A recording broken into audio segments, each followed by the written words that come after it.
Joining me now, Hector Garza, Vice President of the National Border Patrol Council, and Derek Maltz, former DEA Head of Special Ops. Hector, what do you need from President Trump? Well, actually, what we need is President Trump has been doing a great job, and he's been the only president that has been very proactive in trying to solve this border security mess that we've had for decades. Unfortunately, we need Congress to act. We need Congress to make sure that they stop encouraging illegal immigration. When we talk about open borders and decriminalizing immigration, that's not a good move. Look at the mess that we have right now. Our agents are handling situations where they're being exposed to tuberculosis, hepatitis, and some very dangerous infectious diseases in the processing area. So definitely it's a mayhem on the border, and Congress needs to act. President Trump has been trying, and we appreciate President Trump. Derek, we have a situation now where we have hundreds of thousands of people in our country who have already been ordered deported by a federal immigration judge, or they haven't shown up for their hearings, or they defaulted, basically. But most of them just have already been adjudged illegally present or subject to immediate deportation, but they don't show up for their hearings. I've been told by numerous ICE officials that just doing that, finding those people, sending those people out of the country, will create an enormous deterrent effect. Whatever we want to call it, Operation Sendback or whatever you want to call it, that in and of itself is due process has already been given these people, and they refuse to abide even by the due process findings of a federal immigration judge. What do you think about that? Well, I think that the country has to get way more serious. Just look at Bambi Lawson out there in California. I mean, this monster that killed her, he was, arrested, like 6 times? He had ICE detainers, and they didn't even do anything about it. They just let him go. And then he butchers the lady. So I think that these people need to be immediately removed. The law has to be updated, clearly. But at the end of the day, we can't have illegals all in our country. Look at Atlanta. Like I always bring up the Atlanta DEA case. We had a big takedown, 15 out of 24 of the subjects arrested on a major Jalisco cartel case. They were illegally here. The lab that they hit, 400 pounds of methamphetamine, 6 out of 7 arrested were all illegal. They're causing chaos in our country, and kids are dying everywhere.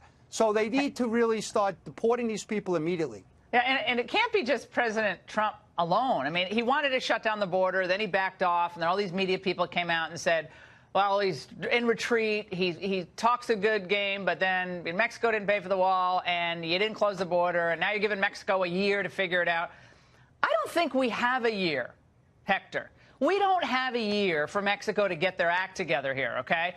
This has to stop. We're going to have 1.5 million people having come into the country illegally, most of them released into the country. America never voted for it. They voted for Trump, which means they want the opposite of that. Hector. So think about it.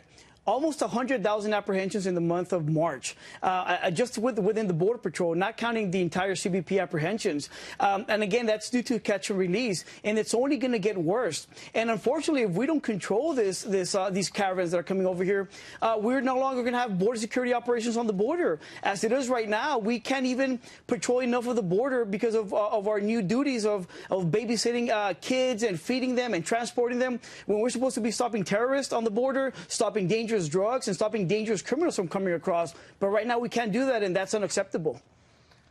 We also had a situation in Fresno where a sheriff there was describing just how bad the situation is. Let's watch. An uncontrolled, unsecure border directly affects our local communities, and without a secure border, transnational gangs, human traffickers, and drug cartels will take advantage of any opportunity to exploit our current border crisis to further their criminal behavior in our local communities. We've experienced this firsthand. Derek, people can wave off this concern and say Trump is anti-immigrant, Trump is this, he doesn't like Latino. I mean, this is really happening to America. This is not, hyperbole. These are American lives. And Congress is supposed to care about American lives, okay? We do a lot for other countries, but when we have sheriffs saying, wait a second, we can't do this anymore, it would assume that Republicans and Democrats take notice. Well, one thing for sure, Laura, just look at all the Secretary of Homeland Securities over the last several years. They all have waved the flag about how bad the border was, but no one acted. It's typical Washington. They talk about it, they don't act. Secretary Nielsen is acting. She's trying hard to educate Congress educate the public, educate the White House with the experts like all these Border Patrol agents that are dedicating their time and their lives. They're sacrificing lives, and they're on the border, not making a lot of money, and nobody's listening. That's the really sad part. I mean, this isn't anything new. They don't want to listen. No, they hear, they know.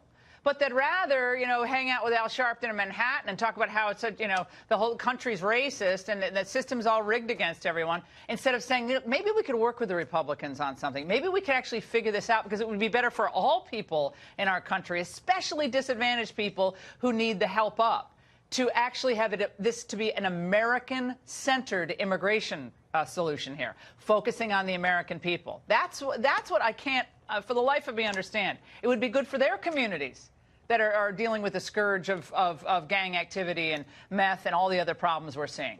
So that's what gets me. Hector, Hakeem Jeffries made a comment about the so-called emergency. He believes it's not really the emergency, and he blames one person. Let's watch. Well, the president, unfortunately, continues to peddle xenophobia as part of a well-calculated political strategy, apparently, to get elected. It's clear that we have a broken immigration system.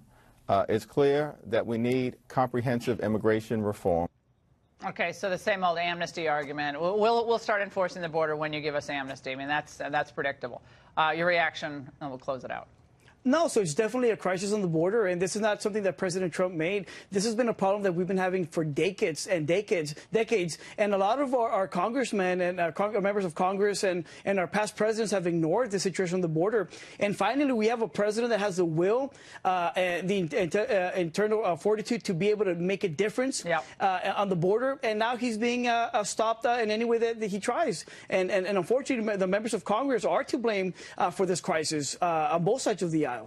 Yeah, and the president needs to stick with his instincts. His instincts on this are right. He's getting a lot of advice, I think, from a lot of people who want to take him away from his instincts. Panel, thank you so much. Laura, he was down there at the border talking to Border Patrol agents, to the rank-and-file Border Patrol agents that are seeing this crisis day in and day out. They're the ones that are being affected, and he was out there talking to them. Fantastic.